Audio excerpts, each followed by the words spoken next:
নিয়ে চলে। বাহ, ভালো করেছো। বাগানের সাইডে সাইডে কলমি শাক হয়েছিল, দারুণ, একেবারে ছ্যানছ্যানে কলমি শাকগুলো, কেটে নিয়ে চলে। দারুণ।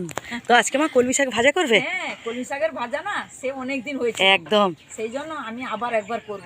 ভালো করেছো। যতবার খাই না মনে হয় আবার বানাবো।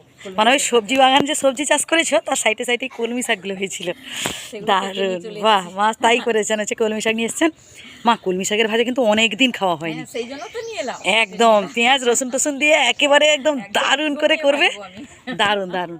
তবে এটা হচ্ছে সার ওষুধ ছাড়া তো, এতে ভিটামিন ভালো বা এতে, হ্যাঁ, স্বাদও ভালো হবে। বাজার থেকেও অনেকে আপনারা কিনে খেতে পারেন, তবে হচ্ছে ঘরের গাছে মানে হাতে লাগানো গাছ আর বাজার থেকে কেনা এত পার্থক্য আছে। আমরা তো বিশেষ করে ঘরের লাগানো গাছই বেশি ব্যবহার করি। একদম একদম আমাদের বাগানে হয়।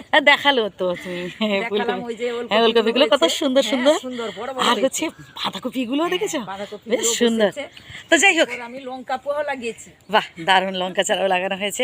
তো চলো হচ্ছে এটা কি জানো, এটা হচ্ছে কলমি শাক ভাজা করে দেখাবে। কেটে নিয়ে চলে এসেছি, এরপর ভালো করে আমি কলের জলে ধুয়ে নিব, আপনারা দেখতে থাকুন। জল জোর পড়ে যায় বলে এর ভিতরে একটা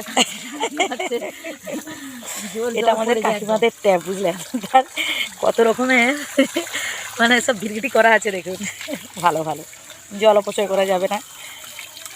গ্রামের দিকে বন্ধুরা আমরা এইরকমভাবে এনজয় করি, বুঝলেন, আনন্দ আছে। বৃষ্টির দিনে সব থেকে বেশি কাদা হয়।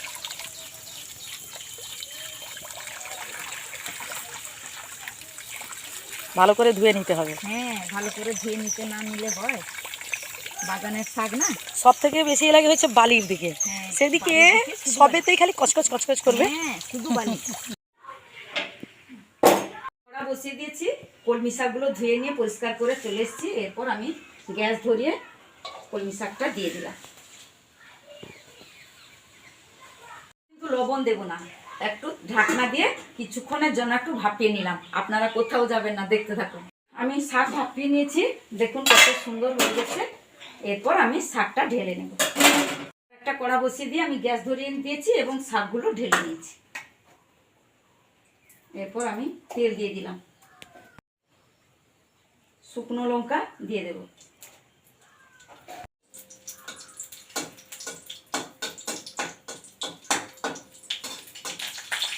জিরা ফোড়ন দিয়ে দিলাম।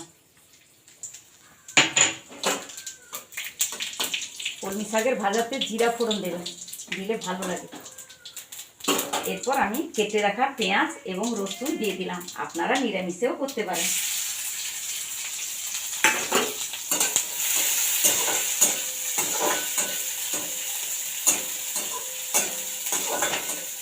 একটু বাদামি কালার হয়ে এলে আমি শাকগুলো দিয়ে দেব। পেঁয়াজগুলো ভেজে নিয়েছি, এরপর সেদ্ধ করা কলমি শাকগুলো দিয়ে দিলাম।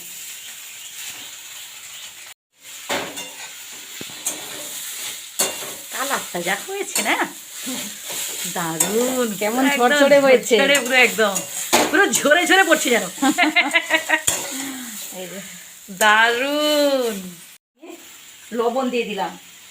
লবণটা আগে দেওয়া হয়েছিল না? হ্যাঁ, লবণ দিইনি, আপনারাও লবণ দেবেন না। লবণ দিলে একটু লেপটা লেপটি হয়ে যায়, মানে শেষের দিকে লবণ দিতে হবে। শেষের দিকে, এই নামানোর কিছুক্ষণ আগে লবণটা দিয়ে দেবে। দিয়ে বেশিক্ষণ ভাজার দরকার নেই, হালকা একটু কলমি শাক তো একটু হালকা কাঁচা কাঁচা একটু থাকলে ভালো লাগে, স্বাদটা ভালো লাগে। বন্ধুরা, এই যে দেখতে পাচ্ছেন আমার কলমি শাকের ভাজা হয়ে গেছে। বাড়িতে এইভাবে আপনারা বানাবেন এবং নতুন পদ্ধতিতে যে আমি দেখালাম এইভাবে রান্না করে খাবেন। ভালো থাকবেন, সুস্থ থাকবেন, টাটা।